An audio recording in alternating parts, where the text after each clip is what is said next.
I was ready. B.W.O. B.W.O. B.W.O. Brothers with opinions, now we spreading the word. In this world, things get hard cause we've been blinded by ignorance, man. Fancy and known to progress, it's a hindrance. Silence is consent, so let your voices be heard. Man, we brothers with opinions, now we spreading the word. Bringing light to the dark, revolution is an art. Man, a lot of people talk, but they ain't never walked apart. Gotta shine a light on poverty and fight against injustice. And always speak the truth when the enemy's amongst us. All right, everybody. Hey, welcome to B.W.O. I'm here with Chris Tucker, and we're about to have the 94 champs on. And it looks like we only got one right now. I guess Sunday mornings are too early for everyone. Yeah, that 94 undefeated team, they actually went 27-1 or something like that in 2 years, 26-1. Mm-hmm. They crushed everybody in their way, lost the Matoaca in the region and the state semis 93 season, which was most of their junior year.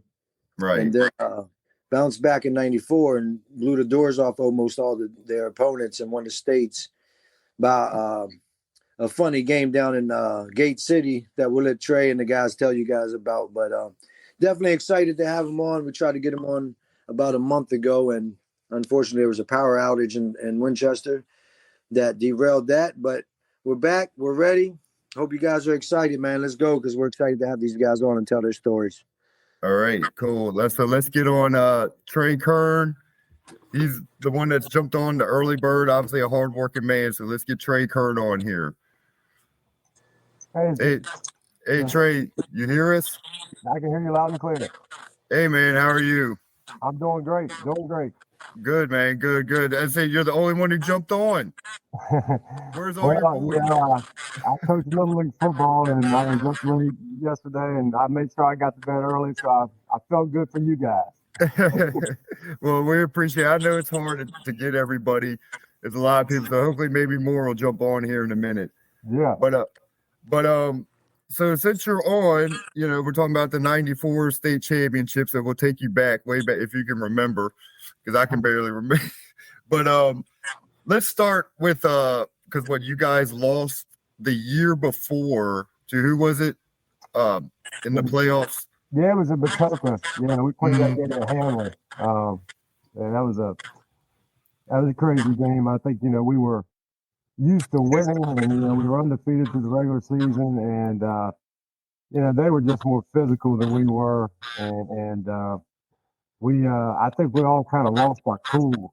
We had that's the only game in my career I got a personal foul penalty. Really? Yeah. You kind of knew, towards the middle of the, second half that we weren't going to win, and they were kicking an extra point, and the starting quarterback, who went to Colorado State, we had jumped off sides, so they blew the whistle, and I never heard the whistle, and he stands up, and then I decleared, and then right. a bunch of their guys are pissed, and it was a scene. So that's the only personal foul I got, but wait, that's okay. Right. Tony, you weren't there. I was there. Well, you live and learn. Hold on, Danny's here. Let's get Danny on. Oh, great. Yeah, Danny. He was excited. I was waiting. I was like, I can't believe Danny's not here. Hey, Danny, you got it on? Welcome. Trey done started it off with the token game where you guys nice. But welcome. Yeah, I'm going to take back because what I'm leading to is because I know a lot of you guys played together in Little League, right? Coming up. A lot of you, right? Yeah, Trey and Danny. Danny was one of the guys that came on later. He wasn't part of our Little League program, but he stepped in.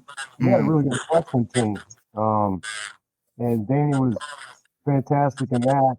And of course, Dipperman came late as well. But Jerome and Michael Vine and Maroon, we were all playing the Little League program. Yeah, I mean, right. Which I feel that probably really helped you guys, being together at a young age and, building continuity and all that kind of stuff. Do you agree? Oh, absolutely. I mean, Keith Herbert. We had battles in Little League, and Jerome Brooks was fantastic. Played for the Little League Bears, and yeah, we had a fantastic team with the Redskins. We had Kevin Kennedy and Jerry Partlow was our coach, and me and Michael and Brian. And so we won three straight Super Bowls in Little League. And see, that's not even fair. Y'all out there loading your teams. No. Well, my dad was a commissioner, so I don't know. Right. Tell Tony to be quiet. He had a few of your guys' backups on his team in Little League. But whatever. So from that loss in that particular, we'll go back to the Matoaca. How did that motivate you guys losing that game? Because like you say, you guys weren't used to losing. But he's like, and how did that motivate you for going into the next season, into the '94 season? Well, actually, Danny, if we go back and talk about that game, one thing that happened to us that really hurt our team going into the Matoaca game was we practiced on Thanksgiving Day in the snow, and something happened, and Danny freaking broke his wrist or his hand, and he was hands down one of our top guys, obviously. So yeah. He's trying to play that Matoaca game with one hand. Oh. And he could catch the ball in one hand somehow. He pulled that stuff off. He had the best hands of anybody ever played with. And Mike's probably not going to like me saying that, but I think Danny, if you wanted a guy to catch the ball, Danny really, really had fantastic hands. Of course, him and I were roommates with Shepherd as well. So okay, I've actually heard that a lot.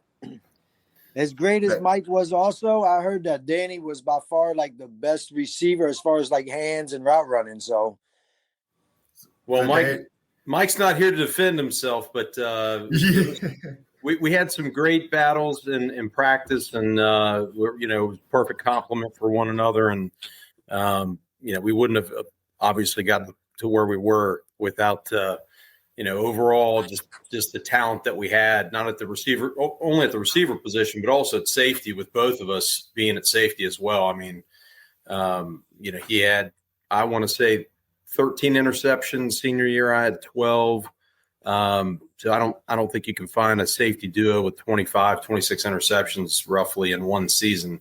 But yeah, as Trey was saying, as far as the Matoaca game, that kind of fueled, the fire, I think, heading into our senior year. And again, it was unfortunate that they were a great team. I mean, Matoaca really was, and put a good game plan together. It was raining that game too, wasn't it? Yeah, it was. It was kind of drizzling and rain. It was cooler, and obviously my injury, I really wasn't a factor. They were able to double team Mike in that situation. They were able to load the box as well, and really blitz at will on Brian, and that put a lot of pressure, overall on our offensive line, and just a good game plan on their part, and just bad circumstances on ours, heading into the game. And Tony, if I'm correct, I believe James Ferrier was on that defense. So that's no small task to have to defend. Trey, do you remember Danny? I remember Kirk Ovea was one of their coaches, and that son of a gun. I mean, hey, I know there's a lot of Redskins fans on here, but I go for a ball, and he yells to me and says, hey, kid, you can't even catch with two hands, let alone one.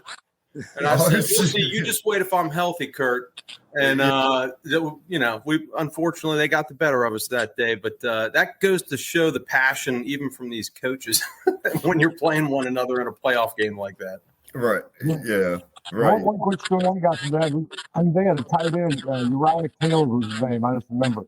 And they had quick rolling with the in check, and but I'm trying to guard him, and he's going down this thing that I can't run with him. And he catches a pass, and Tyrone Bowles is like, man, what's wrong with you, Trey? Why can't you handle him? I said, man, Tyrone, if you think you can do better, you go ahead and step out here and guard this dude. Right. And Tyrone goes out there. He gets beat down the field. He goes, all right, you got it, man. You got it. Yeah, shit. See, that's good stuff, guys. So we'll start off with another because going into the 94 season, guys, what was your biggest challenge as a team and individually? Trey, you go first. Yeah, Trey, go ahead. I'm sorry, I missed that question. What was your guys' biggest challenge for the 94 season as a team and individually? I feel like it's kind of weird to say, but we knew we were going to be good. We had a majority of the guys back. We did lose some key players, but we were going to work in the off season, and we definitely lifted weights. I ran track to try to get more speed. But we came in with a sense of confidence that, hey, this is our year. I mean, this is our time shine type of thing. And so, I mean, we just played together so long. We got such a great coaching staff. When we switched our offense up a little bit, which was coaching, put a tight end in instead of being in a four-wide spread. And it really helped our run game for our senior year, for me as a running back. Right. We ran the ball a lot better that year. I'd say the biggest challenge, and Trey's hit the nail on the head, there was a lot of confidence going into our senior year, and it really was one of those teams, probably one of the only teams I've ever played on since maybe a Little League team, where it wasn't if you were going to win, it was by how much you were going to win by. And probably the biggest challenge was there was only one football to go around. And we all had, look, I think anybody that's a great athlete, you got to have confidence. And there's a fine line between, confidence and cockiness. But at the end of the day, you got to back that up with your play. And, we all complemented each other perfectly. And the coaches, again, did a great job of distributing the ball in the right moments. And but that was probably the biggest thing is we all wanted the ball at any given time. And I think we were all dogs, when the game's on the line, give me the ball. And when you've got that many guys that have that mentality at one time coming together, it's the perfect storm. Right.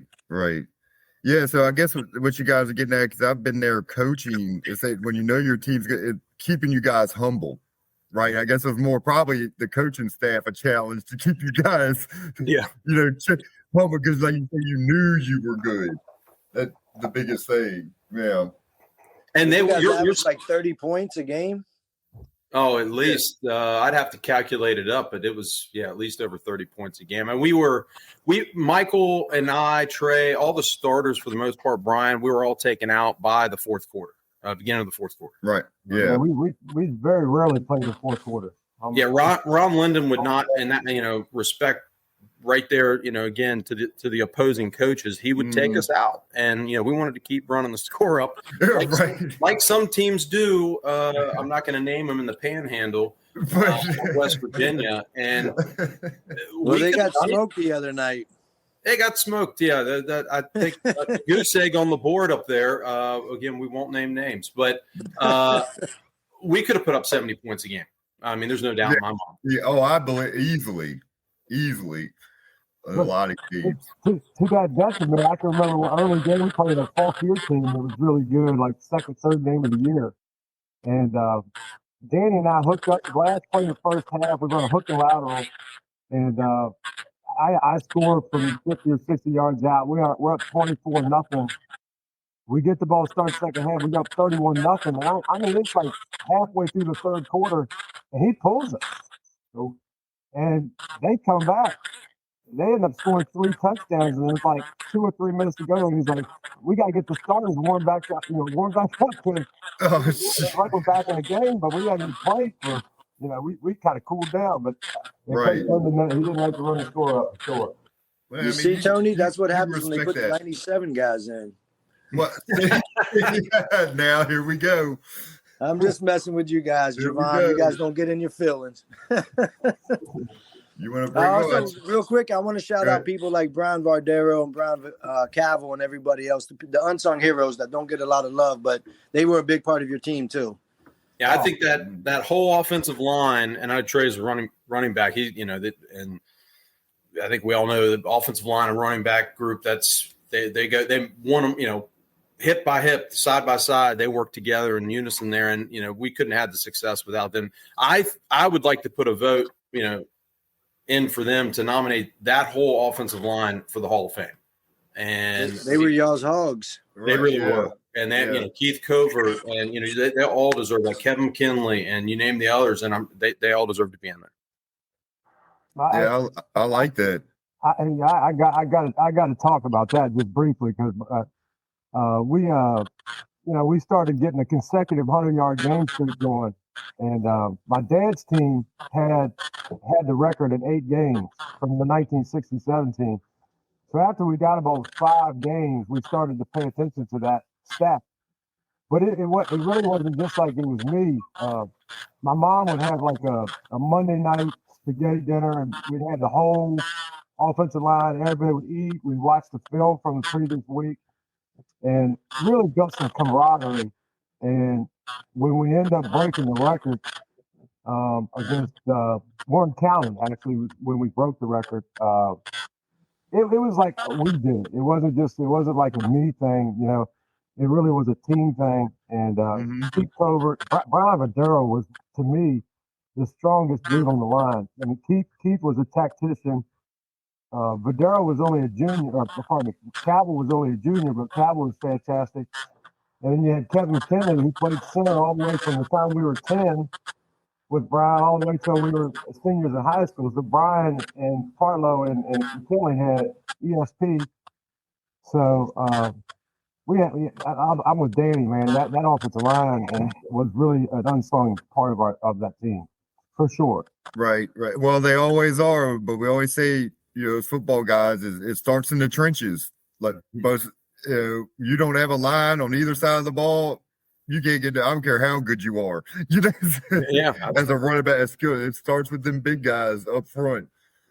But yeah, I love that, man. Hey, they do deserve it. I'm with you. Hey, tell Eddie. I wish Eddie was on here, Mr. Hall of Fame. Could be or was. Let him know. Put it in his ear. Get all them guys in there. I love it. Oh yeah. So guys, this would help with the kids. Answer this question. How did you guys handle your academics and sports while you was in school? High school, college, because I know you guys play college level. So how did you guys balance your schedule, academically and your sports? I don't know. I'm not doing answer this. I mean, he's like, Trey's just like, my sister did my homework.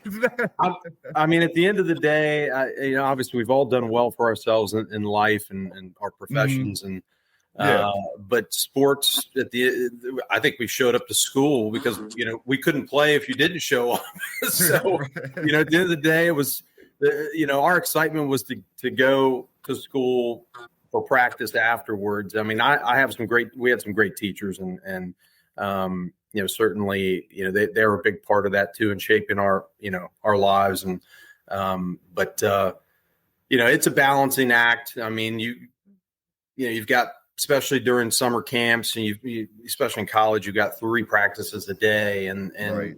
For those, when you go to college, that are listening and they're in high school and they aspire to be there. I mean, you're doing so in the winter, for example, you get up at 5 a.m. and you have to go work out, and you're there for at least 2 to 3 hours. And this is not only weight room workouts, but conditioning as well. So you're running, and they would hold you until 5 minutes before your first class started, and right. You'd have to rush to get to class. You haven't even eaten yet, and you have to get next thing you know, you get done with your morning classes. You're grabbing a quick bite to eat, and you got to go to whatever your position group meeting that you have, whether it's the running backs with Trey or wide receiver group. And then you got to go to more afternoon classes. Then you have to go to your afternoon practice. Then you get done, you get back, you get cleaned up, you go eat, and then you have to go to a special teams meeting at night. So it's a full-time job.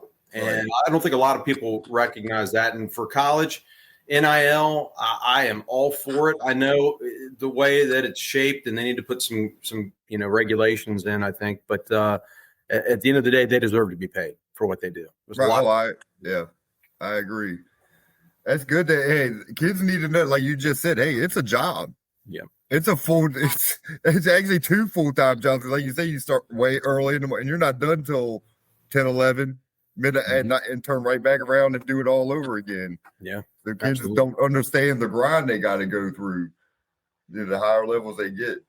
Do you guys keep up at all with the current teams or recent teams and the guys that are in college and things of that nature to see how everybody's doing? Or do you guys, kind of busy with your everyday life to worry about that? For me, I'm a football nut. I love local sports, so I keep up with. I mean, I know who's good and who's not good. Like Stephen Daly, he was, to me, one of the best that's ever played. So I didn't get to see how he did yesterday for Indiana, but Malachi Emo, I was pretty close with. He's still William & Mary? Well, he just graduated. Okay. But he had a fantastic career. One of the best, to play. Jeremiah Wilson, he's coaching now. I was a huge fan of him, man. What a punt returner. Right. Went to Maryland. And so, yeah, I mean, anybody for Handley, it's pretty much the local, especially Handley. For me, I'm watching and definitely, following their careers for sure. That's why Jason didn't get on. Right. Yeah, same here. Just try to keep up with him. I know Trey, a lot of those kids he coached in Little League too, and that's a lot of dedication there.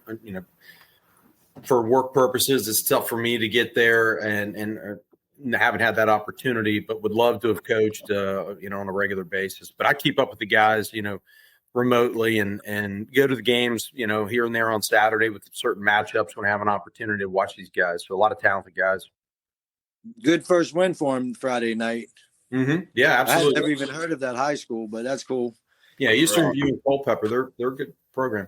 Right. Yeah, I talked to Reed Price about that. He thinks they're a 7 or 8 win team, so that was a quality win off of that. Yeah, I agree. Right. Yep. Exactly. So, guys, let's jump back. For you guys, my fault, Tony. One question I know a lot of people ahead. Like to You're good. Is how was it for you guys playing for Coach Ron Linden? For me, I absolutely love Coach Linden. He was very, very simple guy, and of course, one of his famous speeches was in the state championship game, and I tried to use it with my Little League kids yesterday. It didn't quite work out for us, but we were up 12-7 at halftime, and the mood of the team in that game was, we couldn't get our offense going. Things weren't really going our way per se, and he kind of calmed everybody down and said, "Hey, guys, we're up 12-7. If they don't score, they don't win." And it was like a simple thing, but it's like, hey, yeah, let's just play some let's play some defense and stop them. And hey, we got the game. So, one other quick story from Coach Linden for me personally. I really wanted to be a big time running back. I wanted to play in college, and the first game of the season we played Broad Run. I had like 35 yards rushing, maybe 6 or 8 carries in the game. And I never spoke up, but I went to Coach Lennon and I said, "Hey, it's my senior year. I've worked really hard. I'd like an opportunity to get the carries. I was a good inside runner. My speed was maybe not top notch, but still good." And he said, "Trey, you've earned the right." And he looked at Derek Dowler. He said, "Hey, he's going to get the ball. We're going to give Trey the ball." So the following game, we played Frontier, and I had 169 yards in the first half, and really showed myself there. And then the rest of the way, that's when the 100-yard game streak started. So Coach Lennon really had his players back. As long as you were true to him, he'd be true to you. And I loved him. He was great. Yeah, I can second that. He, at the end of the day, they say you're a reflection of your leader, and it's calm under pressure, and that's what we were. And also, you have to the other sign of a great leader is surrounding yourself with talented people. And his coaching staff was phenomenal, and he had that trust. They had that trust in him, and that ultimately was, every position group had great coaches, offensive coordinators, defensive coordinators were fantastic. Everything, our trainers were fantastic. You just couldn't ask for just a better team, coaching staff as a whole. So, rest in peace to Coach Lennon. Mm-hmm. Right. Yeah. So, guys, so going into we're not going into it, but into the 94 seed, going into the state championship, let's just jump straight to it, right? You guys have blown out everybody for regions, regional, all that, and we get to states, and then Gate City, we got to talk about the field. What happened? The mud race. I can tell you as a running back, I'm standing in the middle of the field, and I can't see my feet. I'm completely entrenched in water. Right. Before the game, you're saying. Is this before? We warmed up. I just can remember distinctly being comfortable in my stance and running back and looking down at my feet, and I couldn't see my feet. And so you could get a little bit of traction on the wide parts of the field, but in the middle, there's nothing. Yeah. We went to warm up. Yeah, it was the in between the hashes. So my question, or let me be more direct. So what were you guys saying? Because obviously it didn't rain the night or that day, did it? No, it was drizzling. But that's it was like a haze or whatever. Mm-hmm. So what were your all's thoughts? Like, okay, what the hell? Why is this field so wet? They hosed it down. Well, I know that. We know that. I'm like in the moment. I'm trying to trade it there, like what they were thinking, like what the hell's going on here?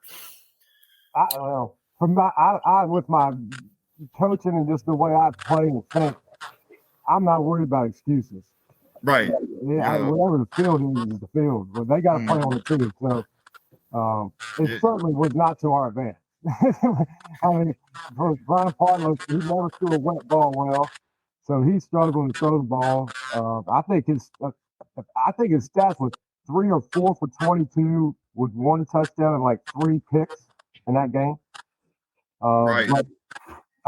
But we had to lean on the running game the way it worked out. But I didn't worry about making excuses about what it was. It just is what it is for me. Yeah. Now, Trey's a running back, so they right. Hey, that's what they want to do. At the end of the day, we're going to run the ball more in those conditions. That's great. But Mike and I, we're like, what the heck is going on with this field? This is horrible. And we're having to pick spots out by the numbers on where we can run our route depth to, so we actually can get footing. And, it was just impossible. So it prevented our passing game from really being able to showcase how good it was. And that's unfortunate. I wouldn't change anything, though, because to me, it was a storybook ending, and it was really was something out of a movie, even when we're driving in on the bus, the conditions and the crowd. And, they had, some of the banners that ultimately our athletic directors had to go over there and say, look, you got to take those down because they're pretty vulgar. Well, we're not stepping foot on this field.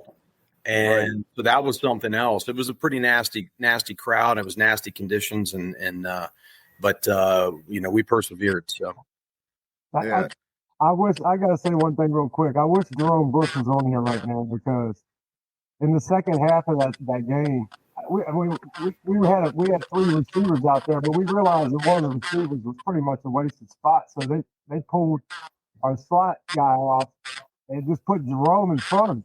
Mm-hmm. And it was like we were drawing it up in the dirt. Like we had our plays, but all it was, Jerome, you know where we're going. You just hit the first obviously colored jersey guy you see. And Jerome is just pleasing people.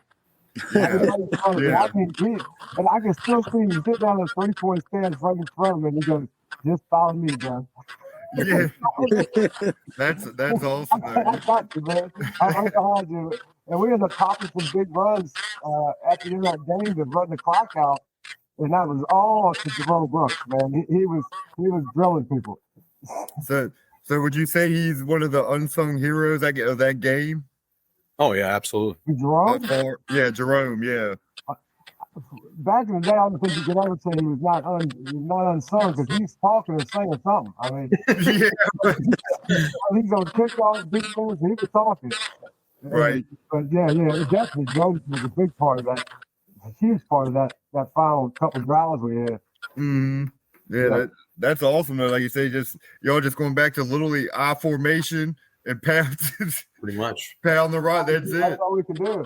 Yeah. And they had who's their quarterback? Shoemaker. He went to Wake Forest, right? Yeah. Yeah, played basketball.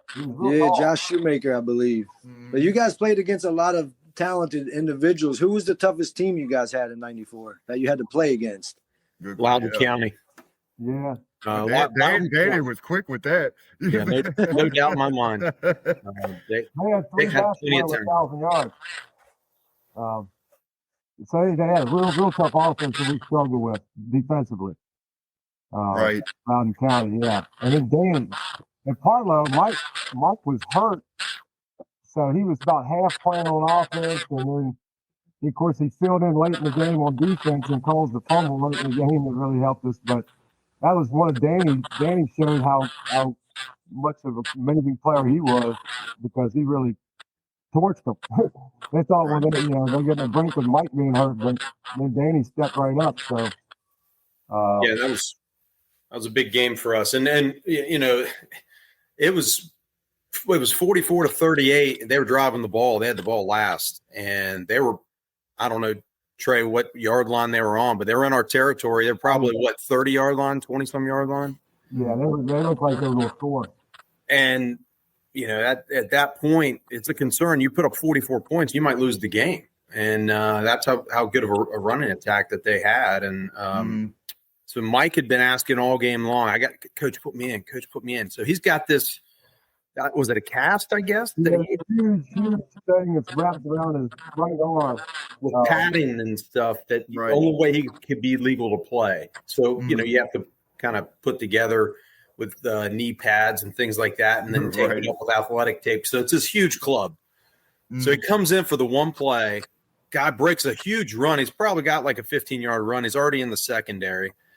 Mike comes around and clubs with that arm and forces the fumble for the only play he played on defense, and I recovered it, and that was all she wrote. But those were the type of moments that lead to those type of miracle seasons to go undefeated, and just another example of how great Mike was as well.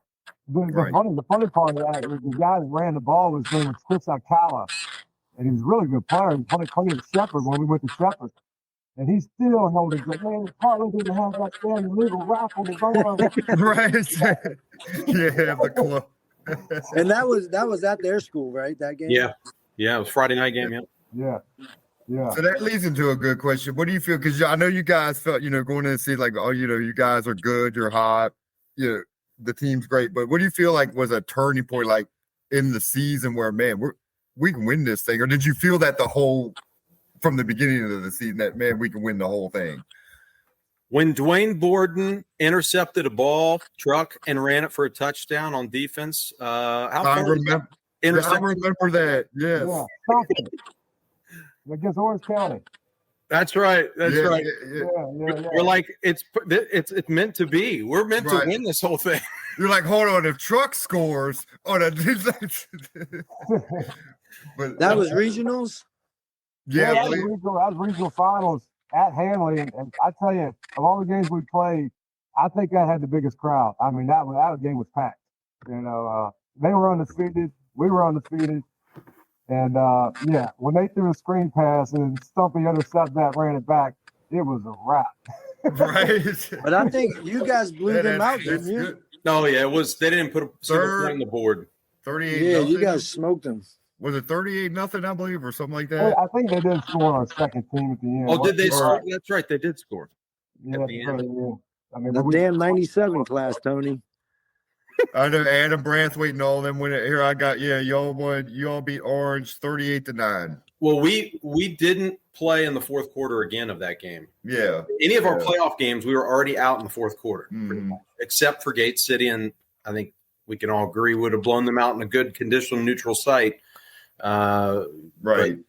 But, those conditions I was on the freshman team that year, and I've never felt any energy the way you guys had that stadium rocking those 2 years, your junior and senior year, and just the atmosphere, the band, the cheerleaders. Like, it was amazing atmosphere. You guys made it feel like you were the pros, and we all looked up to you like you were the superstar. Well, I just say it felt like a college atmosphere because I was a sophomore at the time, and I'll just say when coming in as a freshman, my first, and seeing you guys like Trey, you and LaRouge, I'm like, these guys look like grown ass men.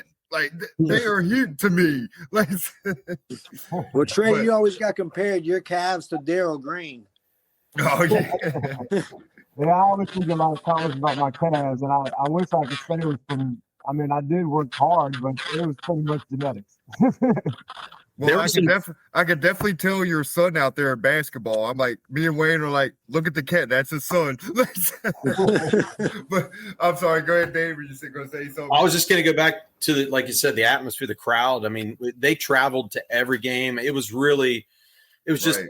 it was a community, victory every single time. And everybody just kind of galvanized, came together and backed us. And we really appreciated that. I mean, we had the guys that had their shirts off in 30 and 40 degree weather with the judges, painted on their chests, and they're just crazy. That was like, Mike Sawhawk and those guys, Fred Haymaker as the judge, so I remember they were just so enthusiastic and it means a lot to the players on the field. I wish we could get that same type of energy. I'm going to say, yeah. How can we get that? How can we get that back?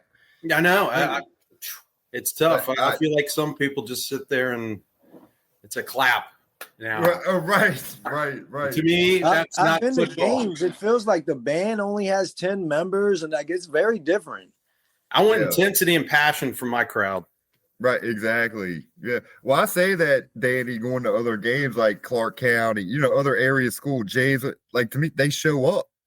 To me, I'm like, why are they more energetic? The crowd gets into it. So I don't know what's up with our Handley crowd here lately, but like you say, it's just, like you said, a little somebody makes a big play. Yeah. So I don't know. How can we get that energy back? Well, it's been 30 years, 31 years since Handley's won states, man. We've had a lot of great players and great teams, but nobody's done it like you guys and the team of 84. So we got to figure something out over there. Yeah. Right. Yeah. Hey, we got a good coach right now, man. We do. Yeah, I will say, that they do have a great coach right now. I really like him. Yeah, good guy. A lot of connection. So he's going to turn it around big time. And I won't say partying on Friday nights and being up early on Saturdays for the games is an excuse, because it's always been that way. But how was it for you guys being the only team that I've ever known that plays on Saturdays when college is playing, but to come out under those steps and the sun's beaming, it was amazing, at least just to be there for you guys. So how did it feel playing on Saturdays at home? I mean, I liked it. That's all we ever knew. I grew up as a kid coming to watch games on Saturdays. It always was just a special thing at Handley.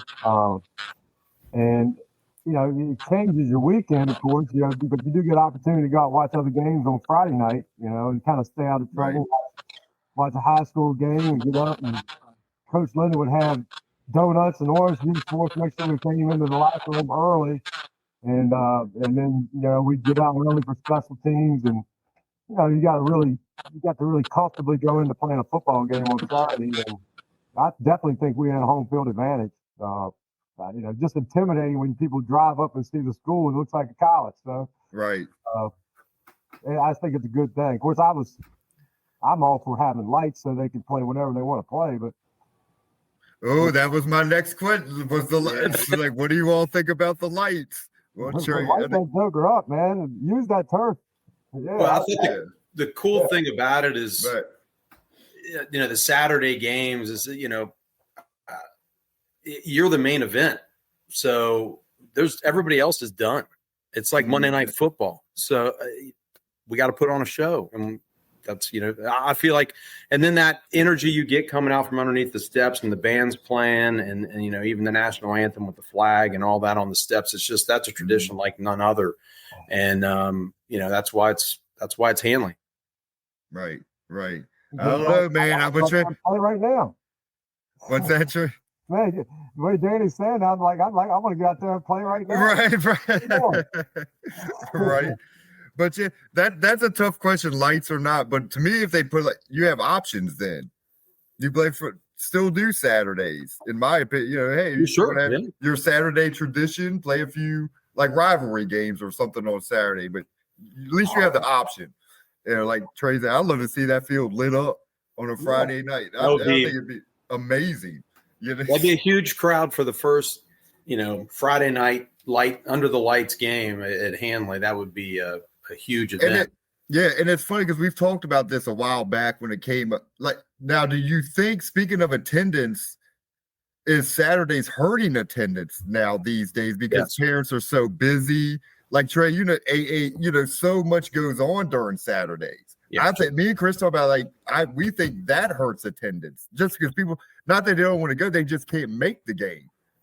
Travel sports has really changed the whole scheduling of a family, and they just don't have that free time anymore to keep that tradition alive on a Saturday because travel sports, they may be in Manassas or Leesburg or even down in Richmond sometimes. It's a whole different dynamic compared to what it was in the 90s. Right.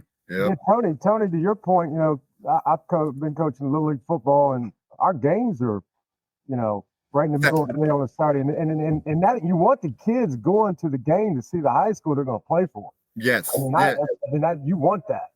So you guys are playing on Saturday. Yeah. So yes, I would say it'd be great to have. You want your kids to see the team they're going to play for. Exactly. They learn from watching the game. Yeah. They become a bigger fan from doing that. And that's the biggest. I think right there. I think we hit.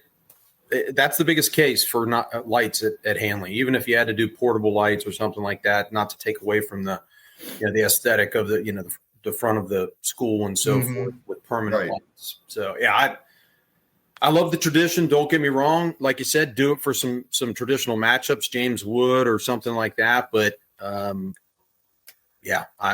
think the lights are much needed. All right, I think we done started something again with this. The housing being so close on Jefferson and Handley Boulevard. Move. And people not wanting. Hey, to me, if you live there on that street, you should be at the damn game anyway. Yeah. Good point. Right? You live on here, you should be there. I agree. At all. Yeah, right. And Trey, you're coaching Little League Winchester, Frederick County Parks and Rec or something? Yeah. Yep. And you play on Saturdays now? We used to play at nighttime all the time when we were little. So we don't even have that field anymore. The soccer league took our old field. So we played at Daniel Morgan. We did play at Handley for our first game, which was nice. My team yesterday played at Jefferson High School. I tell you though, man, we're having a hard time to get two teams as 10 and 11-year-olds. When I was coming up, when our time was coming, we had 6.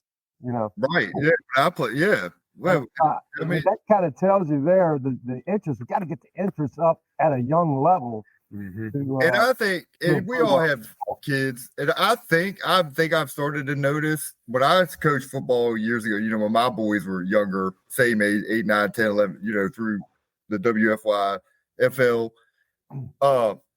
that's when the whole CTE, came at, and then parents started getting scared, not signing their kids up. But now I'm starting to see, I think kids are starting to come back now and play. Like, there's a lot of basketball players from Handley who are out there playing football this year who haven't played since they were in Little League. Yeah, like Amari Brown's out there. Amari is killing it out here. So, and Kyron Oglesby is playing. My son was going to play. He was out there, but then unfortunately Tristan went down and he changed his mind. He's like, well, maybe that's a sign I shouldn't play, but I wish he would have played because part of the scrimmage he was in, he had like 12 receptions, 4 touchdowns, and whatever. I know he was good at Daniel Morgan. Yeah, Christian and Quincy. Yeah, Quincy, my oldest, played for a while. The boys, man, those dudes can play. Yeah, they're all right. They're all right. They get it from their mom.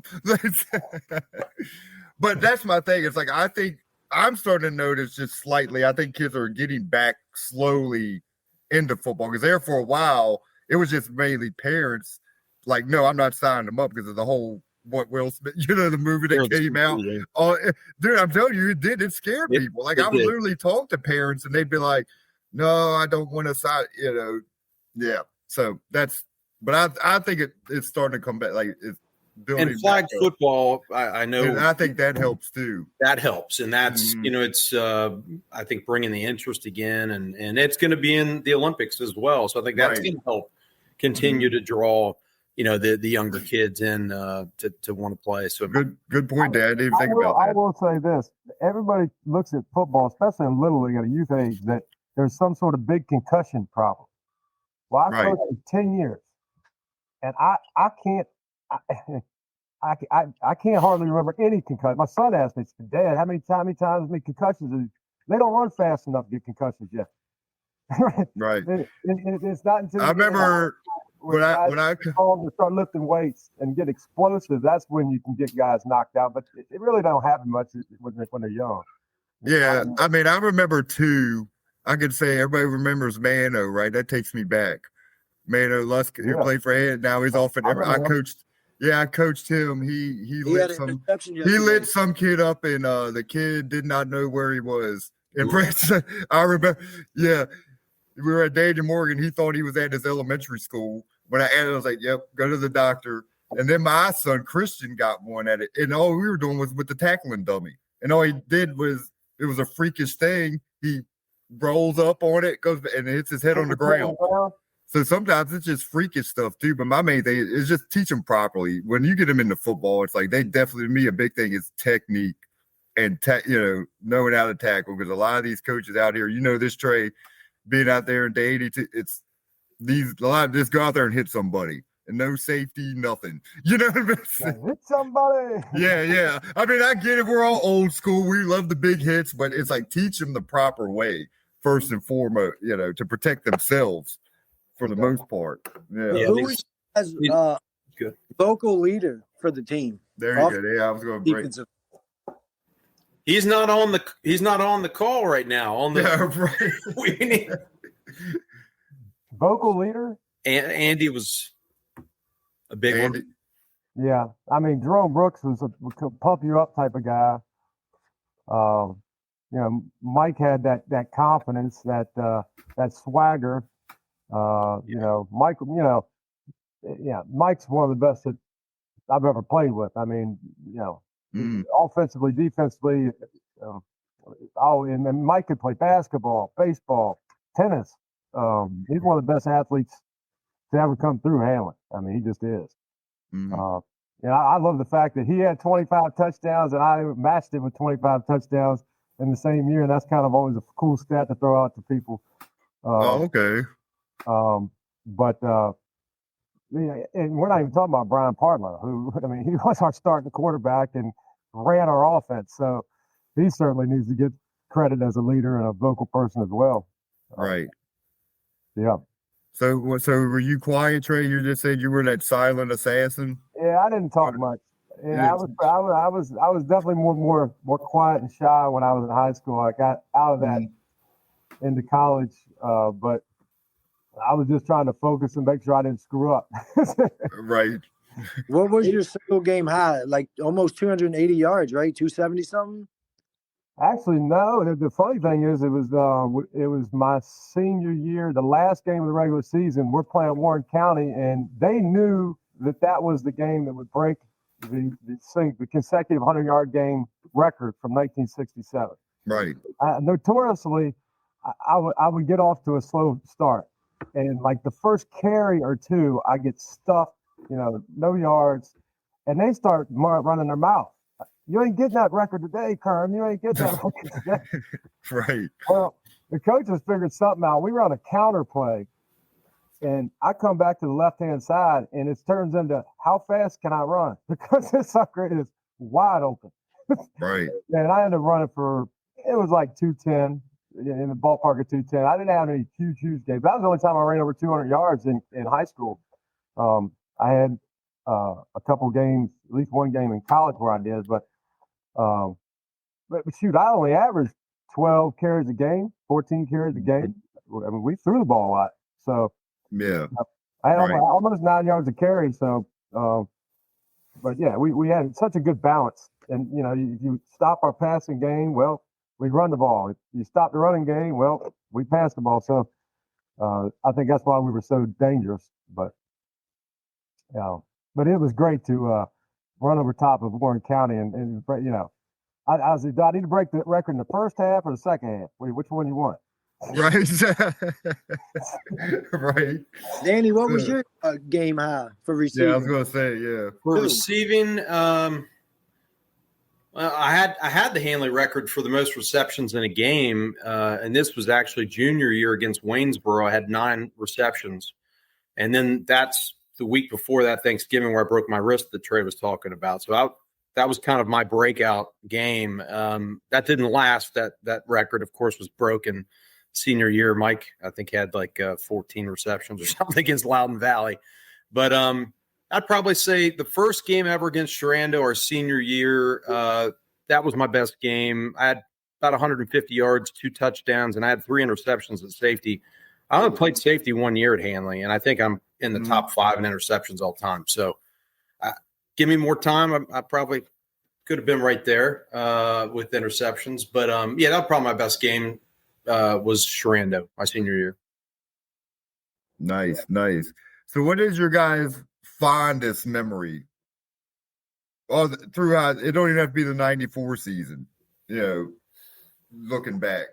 Mine, Virginia Tech agrees. We're heading to the state championship game. They agree to let us practice on their field at Lane Stadium, which is fantastic. I mean, to walk through the tunnel from the locker room to the field.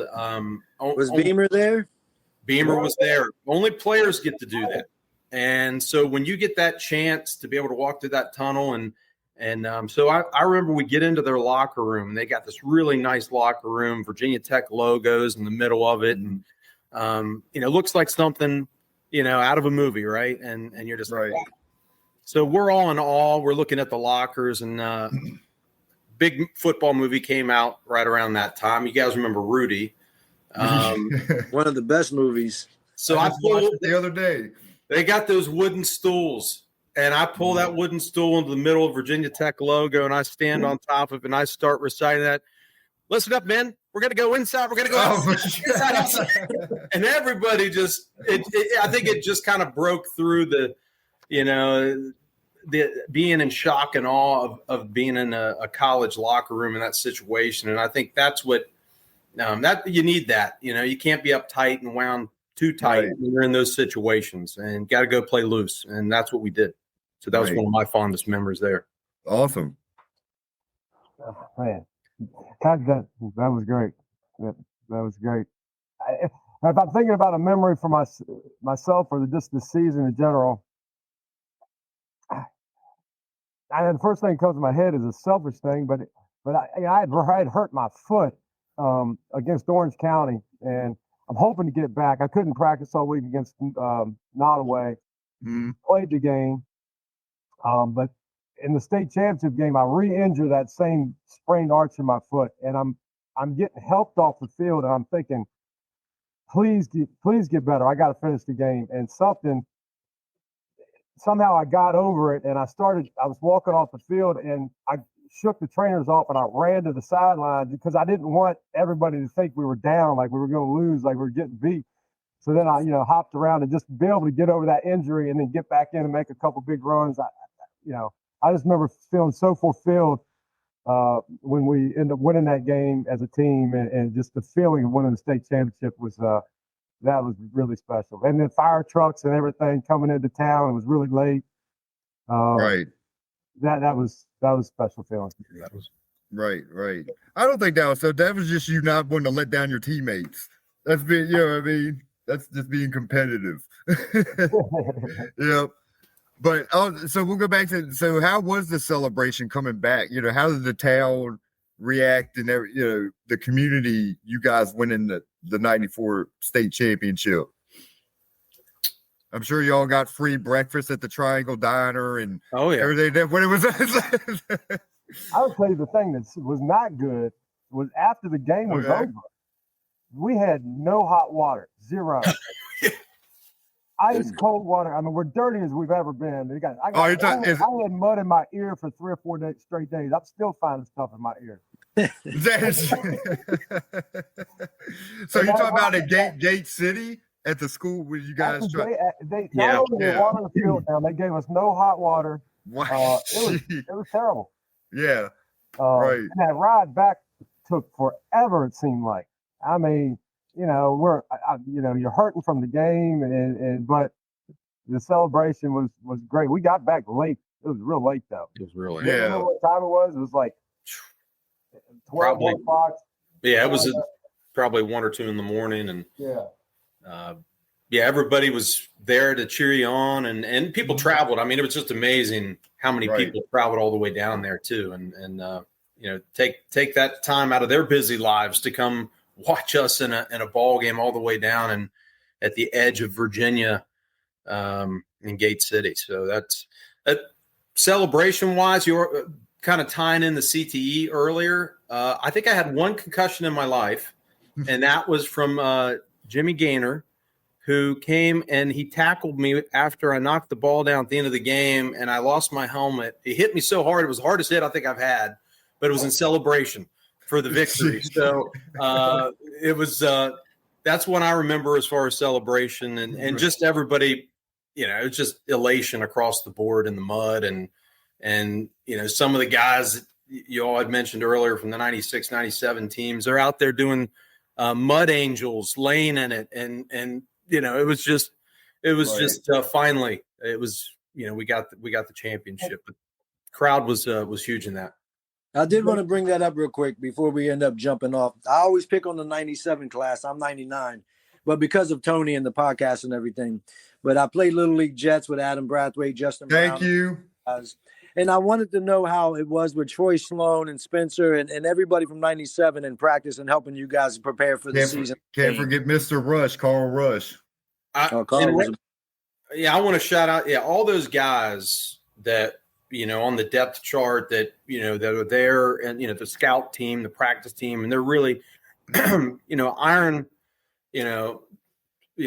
shapes iron at the end of the day. And you get these guys that are out there, they're giving it their all. They're like, man, I'm playing against an all region or an all state player. I'm gonna show them what I can do, and that's the type of team mentality you have. You're there to make each other better, and we couldn't have done it without them. Ray Mudd. I mean, another guy who's out there in practice. He shows up every single day. He's there every single game. I want to give him a shout out as well. And those guys, I just thank them from the bottom of my heart. And we couldn't. I mean, hey, they're champs as well, man, and they deserve it. Right. Quick story on Carl Rush. I remember Keith Cover got hurt, and he missed the majority of the Osborne game, which was the clinching record tying thing that we had going that year.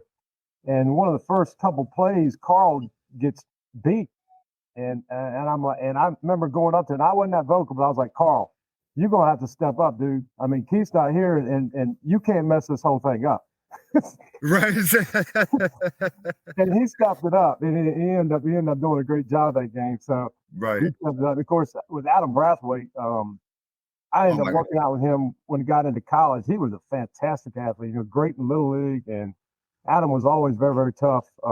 So he had a great career, and he was great to have on the team. Mm-hmm. Yeah, I'm lucky enough for this right now. I got Troy Sloan's son on my Little League team, so nice. He's looking real good.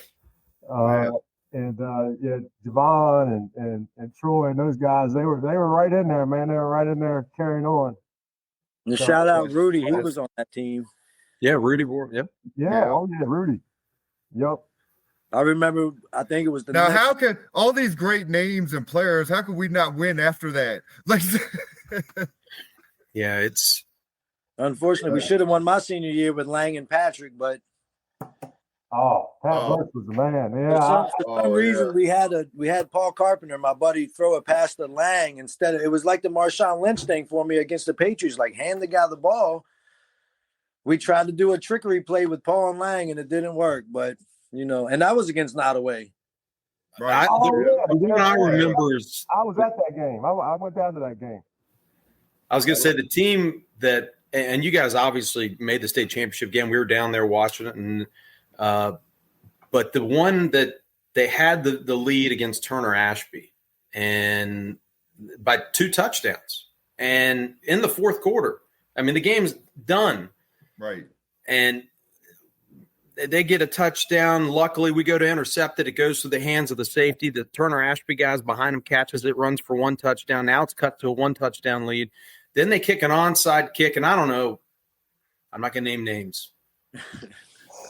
The kid turns his back to the onside kick, and it bounces off his back because the kick was so hard. It ricochets back to Turner Ashby. They get it. They go down and score and win the game.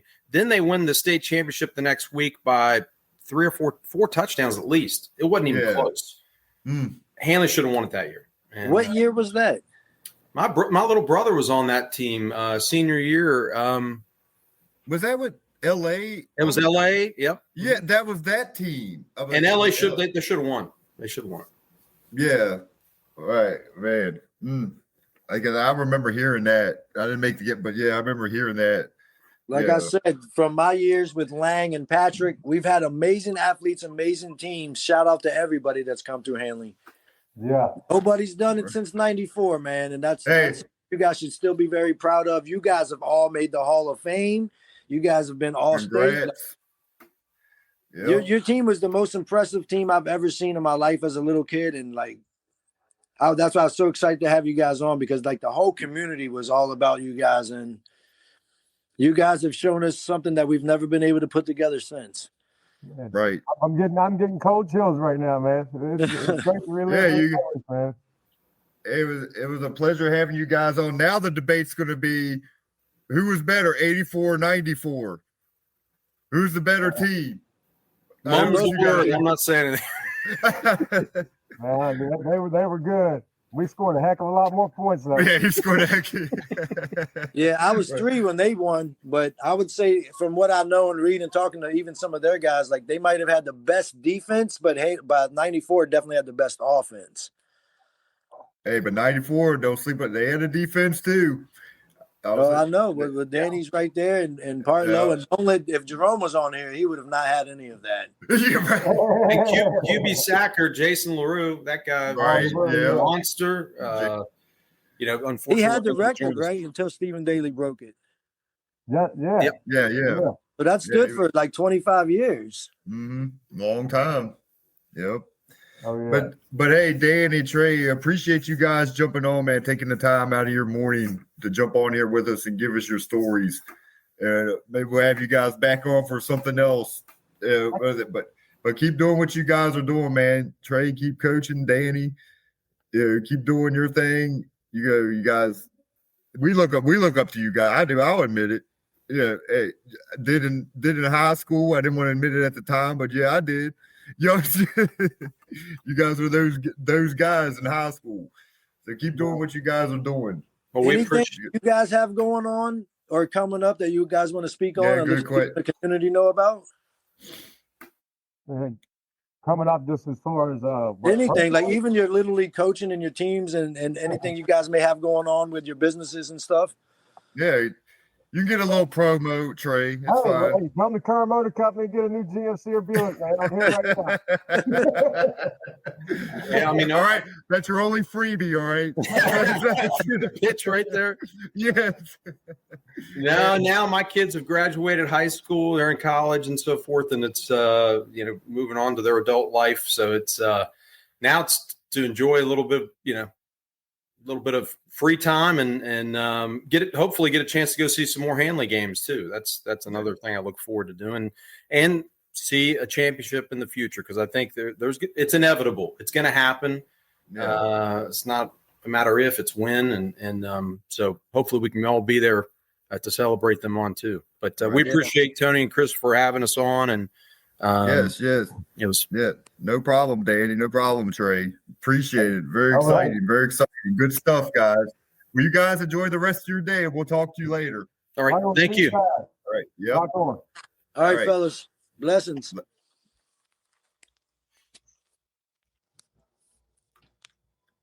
All right, brother. That's it. We just had on 2 out of the how many were we supposed to have on? About 6 or 7. Things happen. Well, It's early things morning, happen. but You know, it is what it is. You know, hopefully we get all them other guys back on, but it's hard to schedule, you know, a lot of guys at one time. And so that's why we try to do it on a Sunday. But hey, it is what it shout out is. to Danny and Trey, man, for getting on, like you said, in the early morning. And Yeah, man, those that didn't make it, it is what it is. But like we said, we'll try to get you guys back on. We can always have a second part to this. But definitely appreciate it, man. And to all the players over there at Handley and the coaches right now, man, look, we're all pulling for you and rooting for you. We know Tristan's down. It seems like the quarterback the other night had a really good game. So keep pushing, man, and hopefully we can see another state championship soon. Yeah, hopefully it's soon. Like they say, it's not. It'll happen. Just win, right? Yeah. Shout out to Isaiah definitely Baxter and Amari, who both came out for the first year and had big impacts in game 1 on Friday. But I missed what did Isaiah do? I heard about Amari. Isaiah had a big pick, and he was doing his thing out there. Nice. Good for them, man. Like I said, there's a lot of like I was telling them, there's a basketball player that went out there and played. He had some catches and everything. I think he scored a touchdown. Amari scored also. Hey, Isaiah he's another way. He's just an athlete. Just an athlete. But it's like I said, telling these kids, I wish my son would have played. It's like, don't sell yourself short. You never know. They might end up with a football scholarship. You know what I mean? And yeah, shoot. And shout out to JoJo, because you could be player of the year in the whole state, man. But just keep being the leader of that team and that defense, man. We're gonna be pulling for you guys all season long. All right, so Chris, what's upcoming here? We got so Thursday. Mr. Carl Rush. We were just talking about him. Should be Mr. Carl Rush will be this Thursday. So he just came back to the Winchester public school system. Yes, sir. After leaving Loudoun County. He was in Winchester and Handley, went to Loudoun County, and now he's back in Winchester. So excited to talk about him and everything he's got going on for the community and in the school system. Yep, so that'll be our next upcoming guest. And then after that, we got Brian Pierce Gonzalez the week after that. BPG. Excited to have him on. And remember, anybody who wants to be a guest or come on and speak about anything, reach out to Tony, myself. Let us know what's going on, and we'd love to get you guys, or you ladies too. So let us know what's going on, and we'll set it up. Right. Yep. So, Chris, I'll let you enjoy the rest of your day. I'm here in Norfolk with my son. He's at a camp right now. Christian, hopefully he gets an offer. So I'm going to jump off of here, and I'm going to head down there and see what he's doing. I'm about to grab my stuff and hit to work for 12 hours. So that's a lot of fun. But yeah, have fun with that. But it was a fun show, man. I'm glad that they were able to get on. Yeah, good stuff. So everybody, please, subscribe to our YouTube channel. You can follow us on Facebook. We're on Instagram, X. So yeah, please go and subscribe to our YouTube channel. Follow us on Facebook. Hey, and any suggestions, reach out to us. Send comments. You can email. You can send comments on. Look, I'm seeing them right here. Gerard Smith. And then who that Smitty got on? Shout out. And then Brandon Lavender. Hey, go Judges. So, guys, keep commenting. People, you can get on here and comment live during the show. But all right, Chris and everybody, we'll see you this Thursday with Carl Rush. And I just saw that with Jerron and my buddy BL. Both they left comments. I didn't. Yep. See. I'm sorry. Hey, I'm learning. I was like, oh shit. I was like, I got comments I can check, and I'm like, oh hey, people got on here. That's great. Love it. But shout out to Mr. Smith too. He was a part of that team and a big part of that. Yes, he was. Yep, you're right. He was. Yep. BL, I didn't forget about you, buddy, because you was on the squad with Patrick and Lang, and you guys went to States the next year too. We can talk about that down the road too, man. Just let us know what you guys want to do, and we'll make it happen. Right.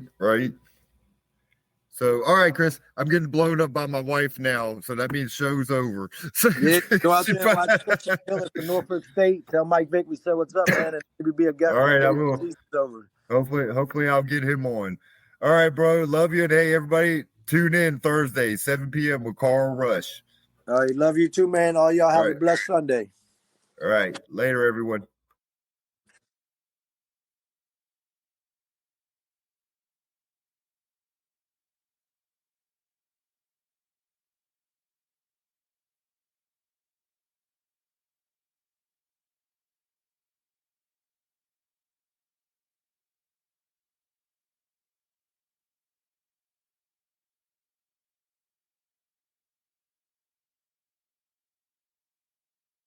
when the enemy's amongst us. Brothers with opinions, big voice, no silence. Revolution televised, ain't no good in private. Not knowledge to the ignorant, ain't never been bliss. Stand up and be heard, we the new activists.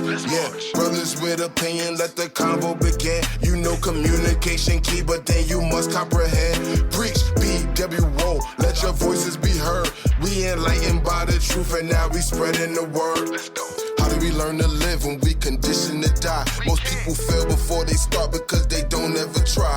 Man, they told us we was worthless, we believed in the lie. We took it way too literal when Big said ready to die. You know the KKK turned the cops in disguise. Man, a lot done changed, but race still applies. 5-0, hands up, don't even ask why. Trayvon, Mike Brown, man, another mother's cry. Hey,